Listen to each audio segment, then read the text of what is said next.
मुकद्दस यूहन्ना का इंजीली बयान, उसका 14वां बाब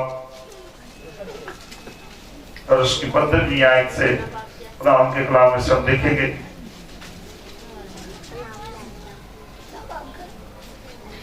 मुकद्दस यूहन्ना का इंजीली बयान, उसका 14वां बाब और उसकी 15वीं आयत।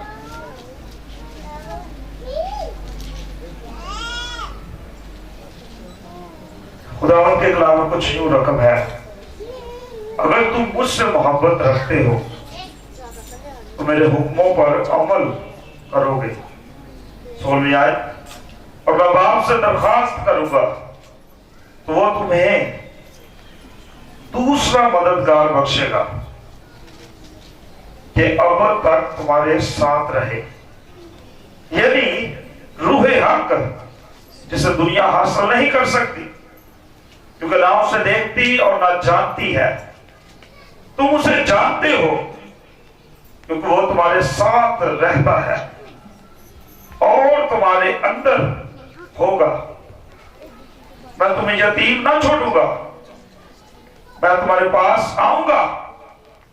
थोड़ी देर बाकी है कि दुनिया मुझे फिर ना देखेगी, मगर तुम मुझे देखते रहोगे क्योंकि मैं जीता हूं, तुम भी जीते रहोगे। उस रोज तुम जानोगे कि मैं बाप में हूं और तुम मुझ में और मैं तुम में। खुदावंद के कलाम का पढ़ा और सुना जाना हम सब के लिए बायस बरकत है। खुदावंद का शुक्र हो। 14 बाब के 26 आयत देखते हैं, वहां पर लिखा है।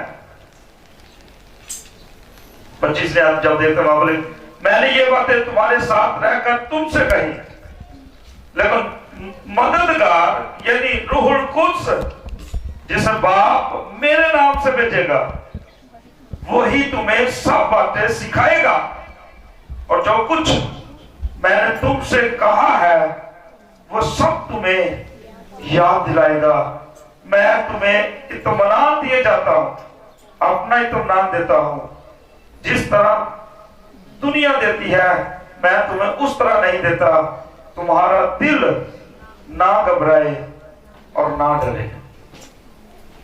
इसमें जब हम देखते हैं इस हवाले में पीछे लिखा है, और मैं बाप से दरखास्त करूंगा वो तुम्हें दूसरा मददगार बख्शेगा। हर किसी को मददगार की जरूरत है। और जब खुदाइश की किताब हम देखते हैं तो आदम को खुदावन ने मददगार दिया, हेल्पर, वहां पर लिखा मददगार। उसको जरूरत थी। हमें मसीही जिंदगी गुजारने के लिए इस दुनिया में दूसरे मददगार की जरूरत है। और यहां पर लिखा है दूसरा मददगार बख्शेगा कि अब तक तुम्हारे साथ रहे। और अब तक वो चीज साथ रह सकती है जो अज़ल से हो। जो अज़ल से है वो अब तक रहेगी, यानी कि ये नहीं को अभी आई है, वो अज़ल से है और अब तक तुम्हारे साथ रहेगी। यहां पर लिखा है तुम्हें दूसरा मददगार बख्शेगा कि अब तक तुम्हारे साथ रहे, यानी रूहे हक जिसे दुनिया हासिल नहीं कर सकती, आम लोग जिसे हासिल कर सकते, क्योंकि ना उसे देखती और ना जानती है। तुम उसे जानते हो क्योंकि वो तुम्हारे साथ रहता है, वो तुम्हारे साथ रहता है। और आगे लिखा है और तुम्हारे अंदर होगा और तुम्हें यतीम ना छोड़ेगा। और जब 26 आयत देखते हैं वहां पर लिखा है लेकिन मददगार यानी रूहुल कुद्स जिसे बाप मेरे नाम से भेजेगा, वही तुम्हें सब बातें सिखाएगा। जब तक रूहुल कुद्स नहीं है, आप खुदा के भेदों को, आप खुदा के राज को जो आपकी जिंदगियों में काम करना चाहता है, आप उस वक्त तक नहीं जान सकते जब तक रूहुल कुद्स आपको ना सिखाए। और यहां पर लिखा हुआ है वही तुम्हें सब बातें सिखाएगा और जो कुछ मैंने तुमसे कहा है वो सब तुम्हें याद दिलाएगा। शिगिर्दों को याद नहीं था, जब तक रूहुल कुछ नाज़िल नहीं था वो कुछ याद नहीं था। जैसे ही रूहुल कुछ नाज़िल हुआ सब कुछ याद आना शुरू हो गया। और मैं ये बताता हूं अभी आपको। अभी चलते हम रसूलों के ईमान उसका दूसरा बाब और उसकी पहली 4 आयत नाम के कलाम से देखेंगे।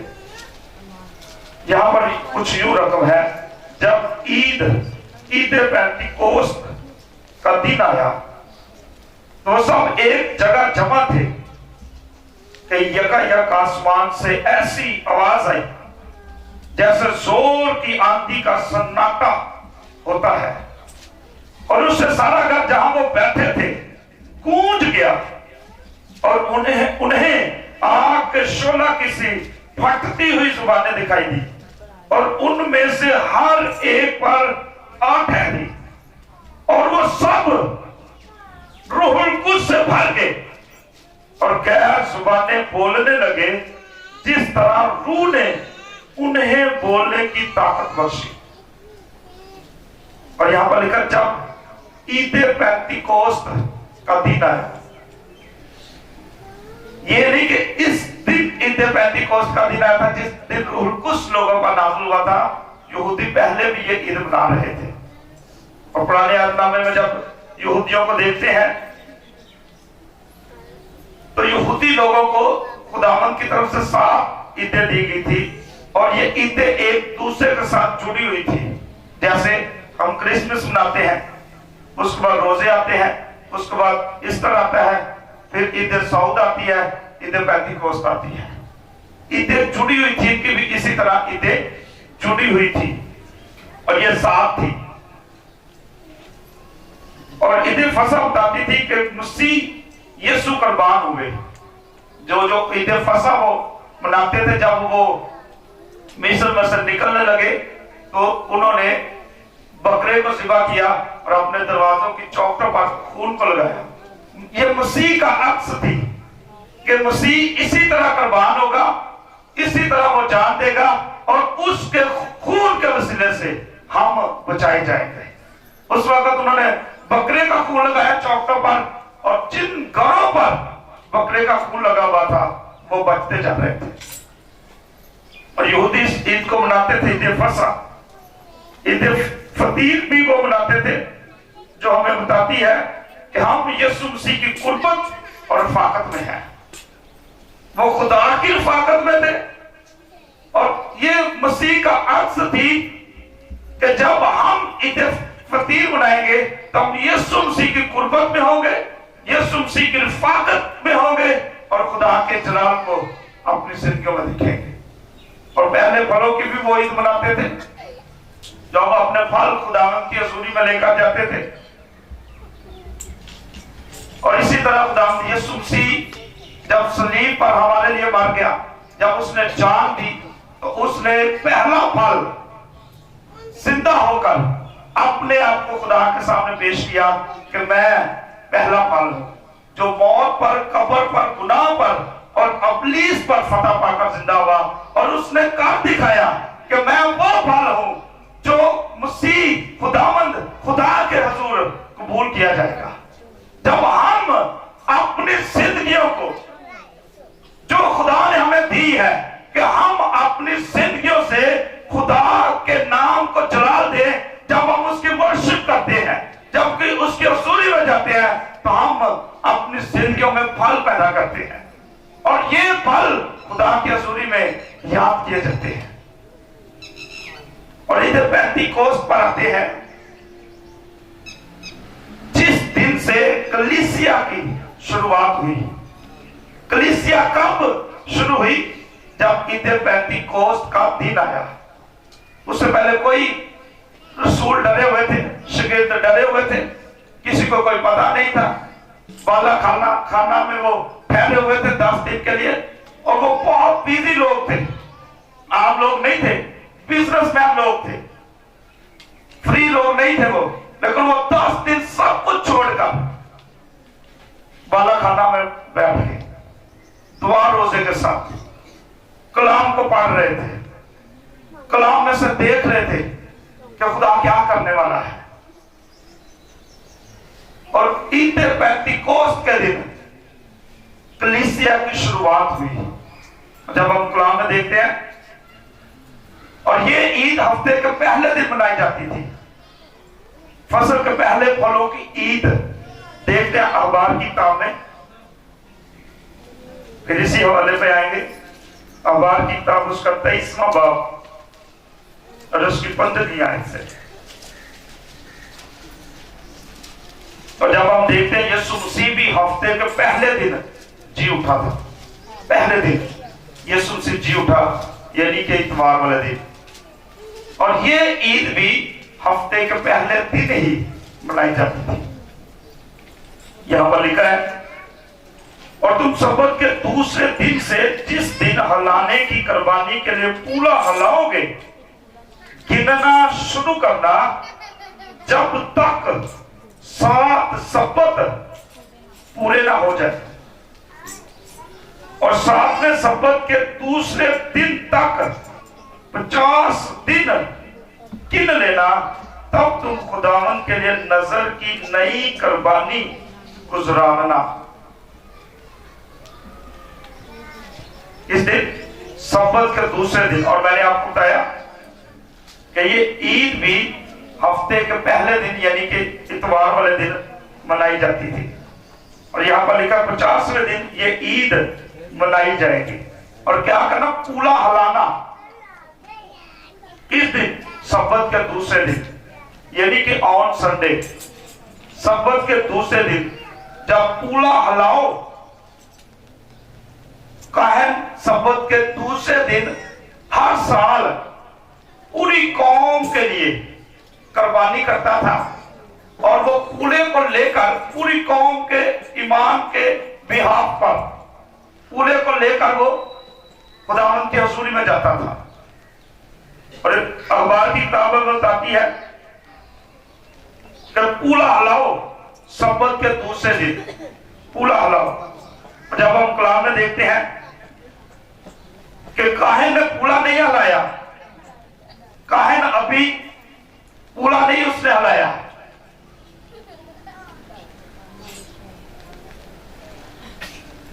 लेकिन यीशु मसीह जो सरदार काहिन है, उसने कब्र को हिलाकर मुर्दों में से जिंदा होकर खुदा की टहनी तरफ जा बैठा। और कलाम हमें बताता है कि जब ईद पेंतिकोस्त का दिन आया तो वो सब एक जगह जमा थे। ये ईद थी और खुदावंद की हजूरी में लोग शुक्रगुजारी करते थे। पहले फलों की ईद कि खुदावंद तेरा शुक्र है, तूने हमें रिज़्क दिया है। खुदावंद तेरा शुक्र है, तूने हमें सेहत दी है।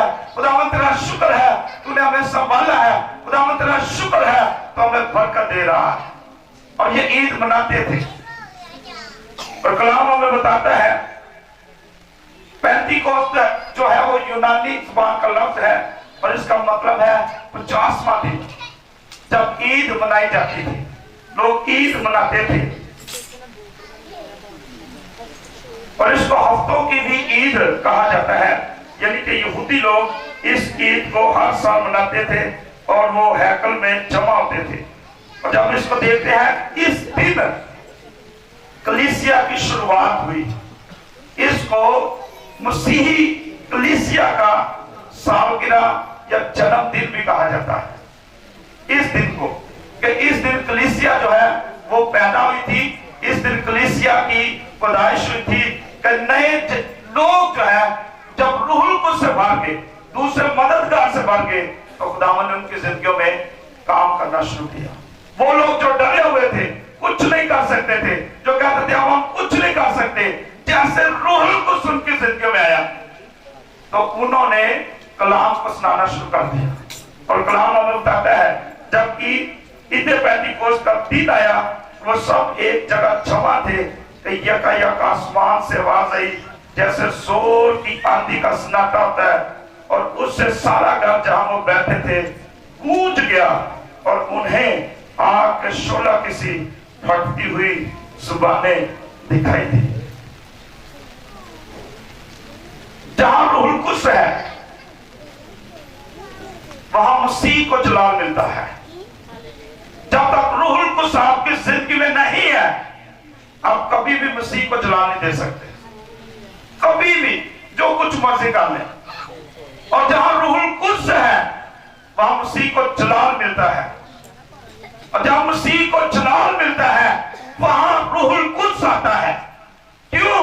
क्योंकि रूहुल कुद्स जो है यीशु मसीह का आशिक है, वो आता ही वहां पर है जहां यीशु को जलाल दिया जाता है, जहां यीशु की पूजा की जाती है, जहां यीशु को सजदा किया जाता है, जहां यीशु की हम्द की जाती है, वहां रूहुल कुद्स आता है और लोगों को भर देता है ताकि वो यीशु मसीह को जान सके, वो यीशु मसीह को समझ सके, वो यीशु मसीह के पीछे चल सके और खुदावंद के नाम को इज्जत और जलाल दे सके। रूहुल कुद्स वहां पर आता है जहां यीशु को जलाल दिया जाता है। और रूहुल कुद्स मसीह की पहचान बख्शता है। अगर आप मसीह की पहचान में बढ़ना चाहते हैं, आप किसी को जानना चाहते हैं, तो उसके बारे में आपको जानने की जरूरत है। और अगर आप मसीह को जानना चाहते हैं तो आपको रूहुल कुद्स की जरूरत है।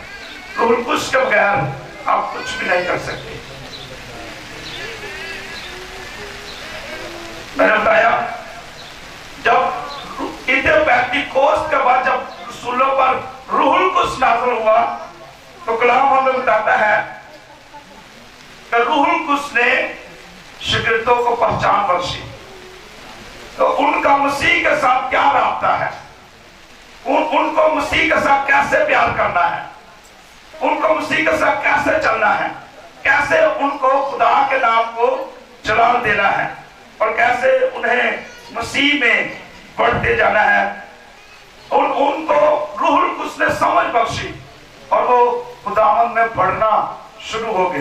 3-4 बातें हम जल्दी से सीखेंगे। दूसरा इम्पैक्ट जो शागिर्दों पर हुआ, उनको नविश्तों की समझ आ गई। वो पुराने अहदनामे को समझने लगे जो योएल नबी की मार्फत कहा गया था। उससे पहले वो नहीं समझते थे, ना जानते थे। जैसे ही रूहुल कुद्स नाज़िल हुआ शागिर्दों पर, वो नविश्तों को समझने और जानना उन्होंने शुरू कर दिया। हम भी उस वक्त तक मसीह को जान नहीं सकते, उस वक्त तक कलाम को समझ नहीं सकते जब तक हम रूहुल कुद्स से भरे हुए नहीं हैं। और हम नए तौर पर जैसे रूहुल कुद्स से भर जाते हैं, हम नए तौर पर जिंदगी गुजारना शुरू करते हैं। तीसरा इम्पैक्ट जो शागिर्दों पर हुआ,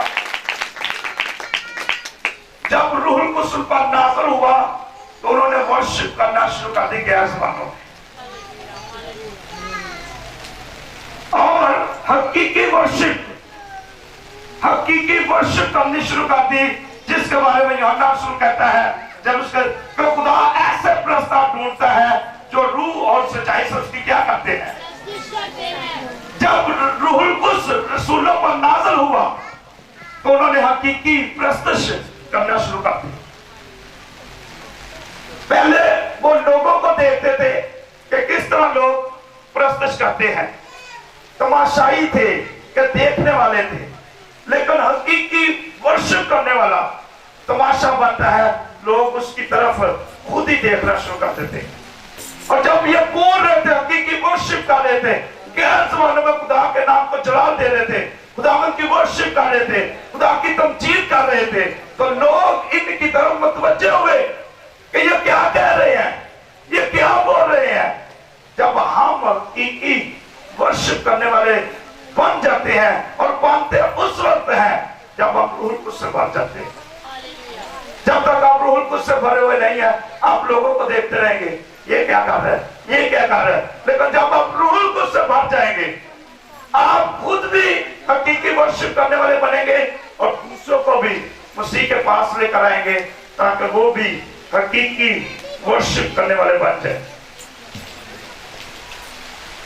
और रूहुल कुद्स उन पर नाज़िल होता है जो सुनने वाले होते हैं खुदा की आवाज को, और ईमानदारों पर जो रूहुल कुद्स के लिए तैयार होते हैं कि रूहुल कुद्स मेरी तड़प को खत्म करे, रूहुल कुद्स मुझे ब्लेस करे, रूहुल कुद्स मुझे साफ करे, रूहुल कुद्स मुझे धो दे, ताकि मैं खुदा की बातों को, खुदा की कुदरत को, खुदा के जलाल को, खुदा के चेहरे को देख सकूं।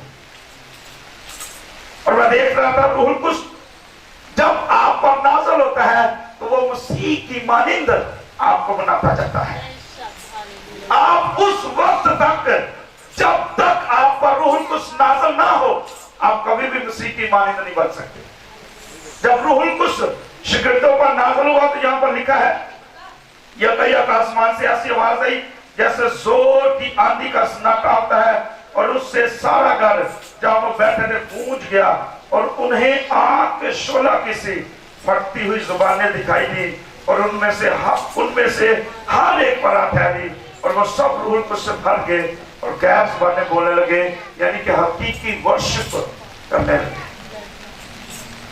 हकीकी प्रस्तुति जब हम गैर जुबानों में करते हैं उस वक्त होती है। खुदा अपने वेदों को, खुदा अपने मुकाशफात को हम पर जाहिर करता है। और यहाँ पर लिखा है ऐसी आवाज है जैसे जोर की आंधी का सन्नाटा होता है। जोर की आंधी के मैं पढ़ रहा था, रूहुल कुद्स एक आंधी की तरह भी है। हम इधर पेंटिकोस्ट पर उस वक्त देखते हैं जब रूहुल कुद्स दुआ करने वाले शिगिर्दों पर नाज़िल हुआ तो आसमान से ऐसी आवाज आई जैसे जोर की आंधी का सन्नाटा होता है। आंधी में जिंदगी है। जब हवा चलती है वो जिंदगी बख्श रही थी। मैं बता रहा हूं, आंधी में जिंदगी है। आंधी जो है गेहूं को भूसे से लाग करती है, गेहूं को भूसे से लाग करती है। आंधी उन कोलों को जो कुचने को है शोले में बदल देती है। जो कुचने वाले हैं, जैसे आंधी कोलों पर चलती है वो जलना शुरू हो जाते हैं। आंधी कूड़े को उड़ा ले जाती है। हमारी जिंदगी में जो भूसा है, हमारी जिंदगी में जो कूड़ा है, हमारी जिंदगी में जो नाफरमानी है, उसको कौन उड़ा के लेके जाएगी? जब रूहुल कुद्स की आंधी हमारी जिंदगी में आएगी, कूड़ा क्रिकट खत्म है। लेकिन आंधी कूड़े को डाले जाती है तो जगह साफ हो जाती है। आंधी बारिश से भरे हुए बादलों को फैला देती है, जिससे मसीही इलाके में बारिश होती है। आंधी हमारी जिंदगी में काम करती है, हमारी जिंदगी में काम करती है। और जहां यहाँ पर लिखा है, और उससे सारा घर जहां वो बैठे थे गूंज गया, और उन्हें आग के शोला की सी फटती हुई जुबानें दिखाई दी। और मैं आग के बारे में देख रहा था।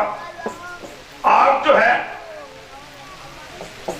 बनी इस्राएल जब देखते आग का सतून, जब वो मिस्र बियाबान में से गुजर रहे थे तो आग का सतून बनी इस्राएल को रोशनी देता था। और यहां पर भी आग आकर ठहर गई शिगिर्दों पर।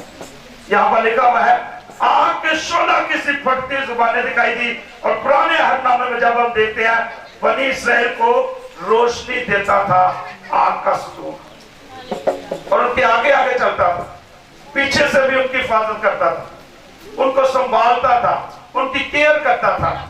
और यहां पर जब हम देखते हैं कि रूहुल कुद्स की आग मसीही ईमानदार को रोशनी और हरकत बख्शती है और तस्दीक करती है कि खुदा की हजूरी हमारे साथ है। ये आग जो है, आग के शोला की सी फटती जुबानें, आग उनको बता रही थी कि खुदा तुम्हारे साथ है, आगे बढ़ो। जब हम इस कलाम को देखते हैं, आज रूहुल कुद्स की आग हमारे साथ है, हमें आगे बढ़ना है। क्यों? क्योंकि खुदा हमारे साथ है। आज हम गिरे हुए हैं, आज हम परेशान हैं, आज हम नाकाम हैं, लेकिन जब रूहुल कुद्स की आग आएगी हम आगे बढ़ेंगे। खुदा हमारे साथ होगा, कोई हमें रोक नहीं सकेगा, बंधन टूट जाएंगे, शैतान हमारा सामना नहीं कर सकेगा। लेकिन उस वक्त जब हम ये यकीन जान लेंगे, ये ईमान रखेंगे कि खुदा हमारे साथ है। और यहाँ पर लिखा है, और उन्हें आग के शोला की सी फटती हुई जुबानें दिखाई दी, और उनमें से हर एक पर आ ठहरी, और वो सब भर गए। और मैं देख रहा था, और लिखा है, और गैर जुबानें बोलने लगे। गैर जुबानी बोलने लगे और वो सब रूह को संभाल कर गैर जुबानी बोलने लगे, जिस तरह रूह ने उन्हें बोलने की ताकत बख्शी। और मैं ग्रंथ पहला ग्रंथ उसका दूसरे बाब की 14वें अंत में देख रहा था, क्योंकि जो बेगाना जुबान में बातें करता है, यहाँ पर लिखा है, वो सब रूह को संभाल के और क्या करने लगे, गैर जुबानी बोलने लगे। और कलाम क्या बताता है, क्योंकि जो बेगाना जुबान में बातें करता है वो आदमियों से बातें नहीं करता बल्कि खुदा से, इसलिए कि उसकी कोई नहीं समझता, हालांकि वो अपनी रूह के वसीले से वेद की बातें करता है, वेद की बातें करता है। खुदा अपने राज को उस पर जाहिर करता है, खुदा उसे आगाही देता है कि मैं इस दुनिया में क्या करने वाला हूं। गैर जुबान में बोलने की ये लियाकत सिर्फ खुदा की तरफ से है और उस रूह के वसीले से है जो मिलती है। और कलाम हमें बताता है, और वो सब रूहुल कुछ से भर कर गैर जुबान में बोलने लगे, जिस तरह रूह ने उन्हें बोलने की ताकत बख्शी। और मैंने बताया जब रूहुल कुछ से लोग भर गए, तो मैंने आपको पहले बताया कि वो रूहुल कुछ के वसीले से मसीह को पहचानना शुरू कर दिया उन्होंने। दूसरी बात मैंने आपको बताई, उन्होंने नविश्तों को, पुराने अहदनामे को समझना शुरू कर दिया। तीसरी बात मैंने बताई, उनको पता चल गया कि हकीकी वर्शिप क्या है, हम कैसे वर्शिप करें, कैसे खुदा को नाम को जलाल दे। और चौथी बात मैंने आपको बताई, रूहुल कुद्स मसीह की मानिंद हमें बनाता जाता है। जब तक रूहुल कुद्स आपकी जिंदगी में नहीं है, आप कभी भी मसीह की मानिंद नहीं बन सकते। इसलिए हमारे अंदर तड़प होनी चाहिए, हमारे अंदर प्यास होनी चाहिए, ताकि हम मसीह की मानिंद बन सके और दर्जा दर्जा मसीह के साथ हमारी मुशाबत जो है वो बढ़ती जाए, यानी कि उसकी मुशाबत में हम बदलते जाए। और मैं पढ़ रहा था, जब रूहुल कुद्स हमारी जिंदगी में आता है तो रूहुल कुद्स एक अजीम शरीक हयात है, ये हमारे साथ रहता है। जैसे मियाँ बीवी एक दूसरे के शरीक हयात है, वो एक दूसरे के साथ चलते हैं। जब रूहुल कुद्स आपके अंदर आता है वो आपके साथ चलता है, आप अकेले नहीं चलते। और मैं बता रहा था जुमे वाले दिन यूहन्ना अस्तबागी के बारे में, तो उसको कहा गया है कि वो सबसे बड़ा है, जितने भी औरतों में से पैदा हुए वो सबसे बड़ा है।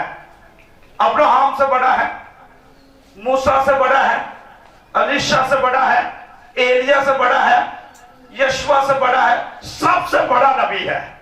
कौन? यूहन्ना अस्तबागी। और इसके बारे में मैं पढ़ रहा था, कैसे बड़ा है।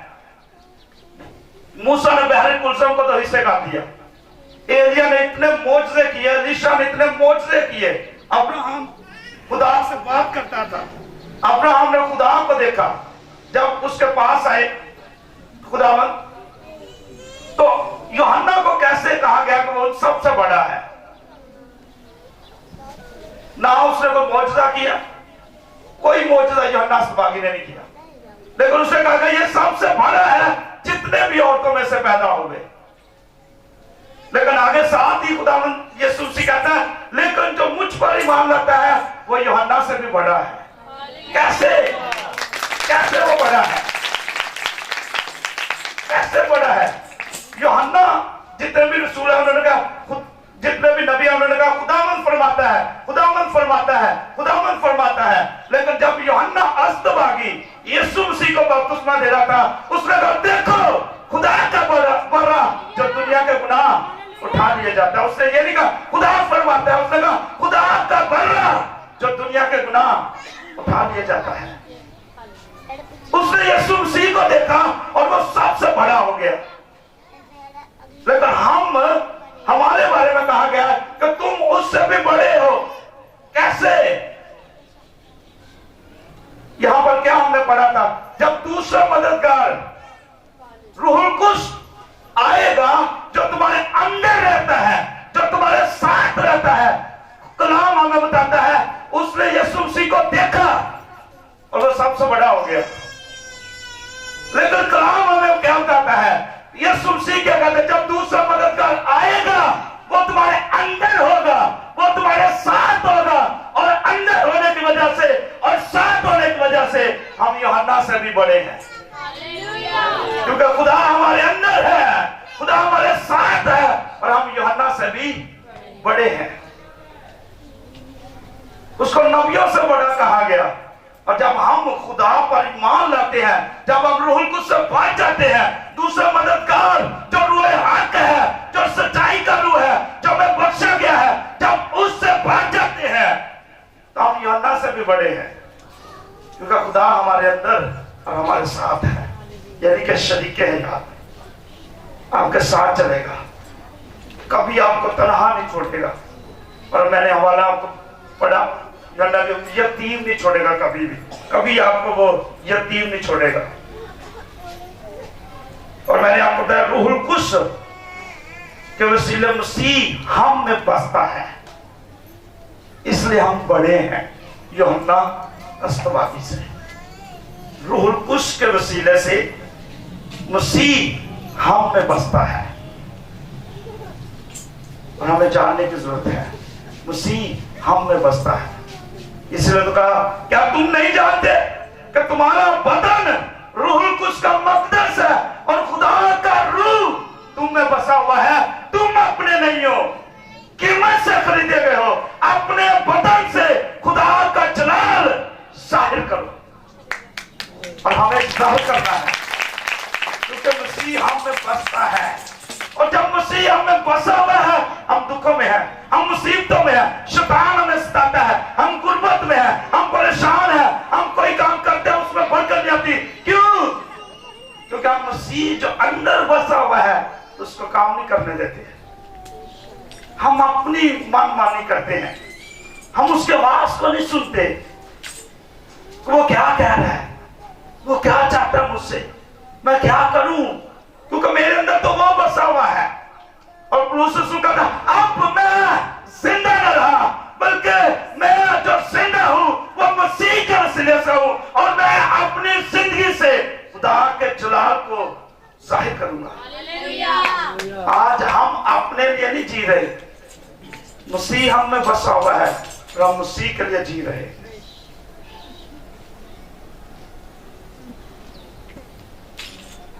रूहुल कुद्स जिंदगी को तब्दील करने वाली कुव्वत साबित होता है जब वो हमारी जिंदगियों में आ जाता है, तब्दील कर देता है, बदल कर रख देता है। लोग देखते हैं क्या हुआ है, और जब लोग हमसे मिलते हैं उनकी भी जिंदगियां बदलना शुरू हो जाती है।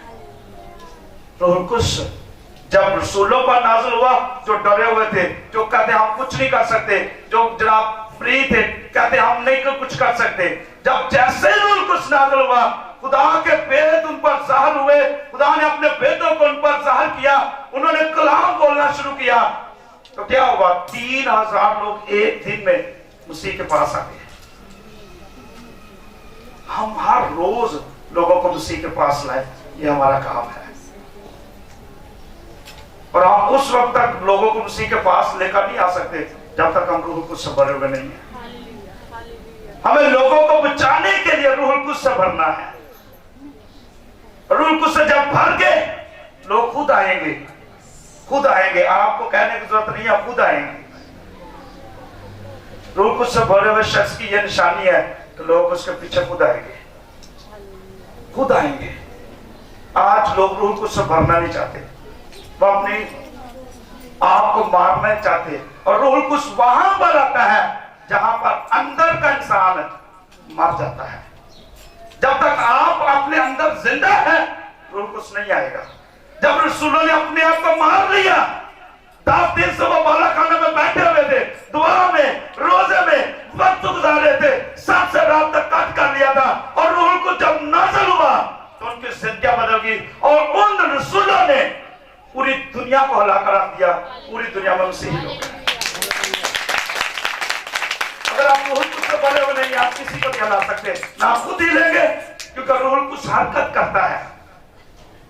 जैसे एक पानी आप देखते हैं, टप में पानी है, वो हरकत नहीं करेगा, नहर का पानी हरकत कर रहा है, रूहुल कुद्स मुतहर्रिक है, रूहुल कुद्स हरकत करता है, रूहुल कुद्स आपकी जिंदगी को हिलाता है। रूहुल कुद्स आपको बताता है अभी तो ठीक नहीं है, चल इस तरह कर, चल ये कर, ये काम कर, बाइबल पढ़, दुआ कर, रोजा रख। रूहुल कुद्स आपको बताता है जब आप उसे अपनी जिंदगी में काम करने देंगे। और आज आप अपनी जिंदगी में देखें, मैं अपनी जिंदगी में देखता हूं कि किस तरह रूहुल कुद्स आज हमारी जिंदगी में काम नहीं कर रहा, क्योंकि हम उसे काम करने नहीं देते। हमने ये समझा हुआ है कि रूहुल कुद्स कुछ भी नहीं है, वो एक शख्सियत है, वो आपकी तरह है। रूहुल कुद्स जुम्बश करने वाली एक शख्सियत है, हरकत करने वाली, मुतहर्रिक रहने वाली, तख्लीक करने वाली, ताज़ा करने वाली एक कुव्वत है। पैदाइश पहले बाब की पहली 3 आयत देख ले, वहां पर लिखा जमीन वीरान थी, सुनसान थी, गहराओं के ऊपर क्या था? अंधेरा था, कोई जिंदगी नहीं थी। जब रूहुल कुद्स ने जुम्बश करना वहां पर शुरू की, जैसे एक परिंदा जो है जुम्बश करता है, जैसे उड़ता है, जैसे रूहुल कुद्स ने उस पर वीरान जमीन पर, सुनसान जमीन पर, गहराओं के ऊपर अंधेरा था, कुछ नहीं था, कुछ भी नहीं था। जैसे रूहुल कुद्स ने जुम्बश करना शुरू की तो खुदावन ने बोलना शुरू कर दिया। पहला दिन हुआ, ये हुआ, वो हुआ। आज जब रूहुल कुद्स की जुम्बश हमारी जिंदगियों पर होगी, अगर हम परेशान हैं, अगर हम मौत में हैं, अगर हम गुनाहों में हैं, अगर हम गिर चुके हैं, हम मौत की तरफ जा रहे हैं, इब्लीस हमें तंग कर रहा है, इब्लीस हमें सता रहा है, जादूगर हमारे खिलाफ है, जब रूहुल कुद्स की हरकत, रूहुल कुद्स की ताजगी, रूहुल कुद्स की जुम्बश हमारी जिंदगियों पर होगी, हर तरह की वीरानी, हर तरह की परेशानी, हर तरह की गुर्बत, उसका बंधन टूट जाएंगे और खुदा आपकी जिंदगी में काम करना शुरू करेगा। आज हमें रूहुल कुद्स को दावत देने की जरूरत है कि रूहुल कुद्स हमारी जिंदगियों में आए। और रूहुल कुद्स बार बार हमें सलीब के सामने ले जाता है। रूहुल कुद्स काम करता है कि यीशु मसीह तेरे लिए मरा, तू क्यों परेशान है? यीशु मसीह ने तेरे लिए जान दी, तू क्यों परेशान है? उसका लहू तुझे बचाएगा, उसका लहू तुझे बचाएगा, उसने तेरे लिए मार खाई। रूहुल कुद्स हमें सलीब की तरफ लेकर जाता है। जब रसूलों पर रूहुल कुद्स नाज़िल हुआ, उनको पता चल गया यीशु मसीह तो मेरे लिए मरा, यीशु मसीह तो मेरे लिए मुर्दों में से जिंदा हुआ और आसमान पर चढ़ गया और वो दोबारा आने वाला है। ये रूहुल कुद्स आपको बताता है। एक दो बातें और, जब रूहुल कुद्स को हमारी जिंदगी में काफी जगह मिले तो रूह का फल लगता है। जब तक आपकी अंदर जगह नहीं उसे मिलेगी वो कोई फल नहीं लगाएगा, लेकिन जब उसे जगह मिलती है तो रूहुल कुद्स आपकी जिंदगियों में फल लगाता है। आखिरी बात, रूहुल कुद्स के वसीले से खुदा की मोहब्बत हमारे दिलों में डाली गई है। कलाम में लिखा हुआ है कि रूहुल कुद्स के वसीले से, रूहुल कुद्स के वसीले से खुदा की मोहब्बत हमारे दिलों में डाली गई है। और यूहन्ना की सभा की 16 में लिखा है, खुदा ने दुनिया से ऐसी मोहब्बत रखी कि उसने अपना इकलौता बेटा बख्श दिया ताकि जो कोई उस पर ईमान लाए हलाक ना हो बल्कि हमेशा की जिंदगी पाए। रूहुल कुद्स खुदा की मोहब्बत के बारे में बताता है कि उसकी मोहब्बत की लंबाई कितनी है, चौड़ाई कितनी है, गहराई कितनी है और वो कितनी मोहब्बत हमसे करता है। ये रूहुल कुद्स हमें बताता है। अगर हम चाहते हैं खुदा की मोहब्बत को जान सके तो उससे पहले हमें रूहुल कुद्स की जरूरत है, रूहुल कुद्स से भरने की जरूरत है, रूहुल कुद्स की हजूरी में रहने की जरूरत है, रूहुल कुद्स को अपनी जिंदगी में दावत देने की जरूरत है। और जब तक रूहुल कुद्स आपकी जिंदगी में नहीं है आप मसीह के साथ वक्त नहीं गुजार सकते। और जब रूहुल कुद्स आपकी जिंदगी में आएगा आप हर लम्हा, हर वक्त खुदा के नाम को चला देंगे। और मैं पढ़ रहा था एक जगह कि एक सेकंड मैंने कहा है रूहुल कुद्स के बगैर आप मसीही जिंदगी नहीं गुजार सकते। एक सेकंड मैंने कहा, मिनट नहीं मैंने कहा, एक सेकंड हो गया। रूहुल कुद्स के बगैर मसीही जिंदगी आप नहीं गुजार सकते। मसीही हो सकते हैं, वो बहुत से हैं, लेकिन मसीही जिंदगी गुजारना और मसीही होना तो फर्क बातें हैं। ये ऐसी है जैसे खुदा है और शैतान है। हम मसीही हैं, लेकिन जब आप मसीही जिंदगी गुजारेंगे तो आप रूह कुछ से भरे हुए होंगे और खुदा का जलाल आपकी जिंदगी में होगा, खुदा की कुदरत आपकी जिंदगी में होगी, खुदा का कलाम आपकी जिंदगी में होगा, खुदा आपकी जिंदगी में बड़े काम करेगा जैसे उसने रसूलों की जिंदगी में किया। खुदा इस्लाम को इसलिए आप सबको बरकत दे। इस बुध को और अगले महीने हम रूहुल कुद्स के बारे में सीखते जाएंगे। ये पूरा अगला महीना जो है हम रूहुल कुद्स के बारे में सीखेंगे ताकि ज्यादा से ज्यादा हम खुदा के नाम को जला दें। आए सब अपनी आंखों को बंद करेंगे और खुदा की शुक्रगुजारी करेंगे उसके बड़े कामों के लिए, उसके जलाल के लिए, उसकी कुदरत के लिए। खुदा आज का दिन जो तूने हमारी जिंदगी में बख्शा, हम तेरी शुक्रगुजारी करते हैं। खुदा तो हमारे साथ है, खुदा तो हमें बरकत, हमें जोर दे, हम तुझ में बढ़ते जाए, हम यीशु के नाम को जलाल दें, हम यीशु के नाम को जलाल दें। रूहुल कुद्स हमारे अंदर से कसरत से हर तरह के बंधनों को तोड़ डाल। रूहुल कुद्स तो हमारी मदद कर, रूहुल कुद्स तो कुव्वत देता है, रूहुल कुद्स तो हमें दलेरी देता है, रूहुल कुद्स तो हमें खुदा का गवाह बनाता है, रूहुल कुद्स आपको खुदा का गवाह बनाता है, रूहुल कुद्स आपको दलेरी देता है, रूहुल कुद्स आपको कुव्वत देता है, रूहुल कुद्स आपको खुदा के हुजूरी में लेकर जाता है, रूहुल कुद्स आपको मसीह जिंदगी गुजारना सिखाता है, रूहुल कुद्स आपको इब्लीस के बंधनों पर फतह बख्शता है। Hallelujah, thank you Jesus, thank you Jesus, thank you Jesus, thank you Jesus, thank you Jesus, thank you Jesus, thank you Jesus. Worship you Lord, worship you Lord. खुदा तेरा पाक को हमारी जिंदगी में कसरत से काम करे, हमारे सारे बंधन टूट जाए। दुआ करें सब लोग अपनी आंखों को बंद करें, कोई भी अपनी आंखों को बोले खुदा मुझे रूहुल कुद्स से भर दे, तेरा रूहुल कुद्स मुझे तेरी हजूरी में लेकर जाएगा। जब तू आएगा तो वही लोग जाएंगे आसमान पर जो रूहुल कुद्स से भरे हुए होंगे, क्योंकि रूहुल कुद्स से भरे हुए लोग खुदा के नाम को जला देते हैं, वो खुदा की पहचान में बढ़ते हैं, वो अपने आप को जला नहीं देते। रूहुल कुद्स से भरे हुए शख्स की निशानी है वो खुदा को जला देता है, वो खुदा की पूजा करता है, वो खुदा की हम्द करता है, वो खुदा की सना करता है। Hallelujah, thank you Jesus, thank you Jesus, thank you Jesus, thank you Jesus, thank you Jesus. Worship you Lord, worship you Lord, worship you Lord, worship you Lord. हमें ले बरकत दे, जोर दे, कुव्वत दे, मसा से भर दे। मैं रूहुल कुद्स के मसा को आपको छूते हुए देख रहा हूँ। जो तड़प रहे हैं, जो प्यासे हैं, वो रूहुल कुद्स को पाएंगे। हालेलुया, कलाम कहता है आखिरी दिनों में पहाड़ फरते बशर पर अपने रूप में से ढेलूंगा। Hallelujah, hallelujah. या दौर है, यीशु से दोबारा आने वाला है।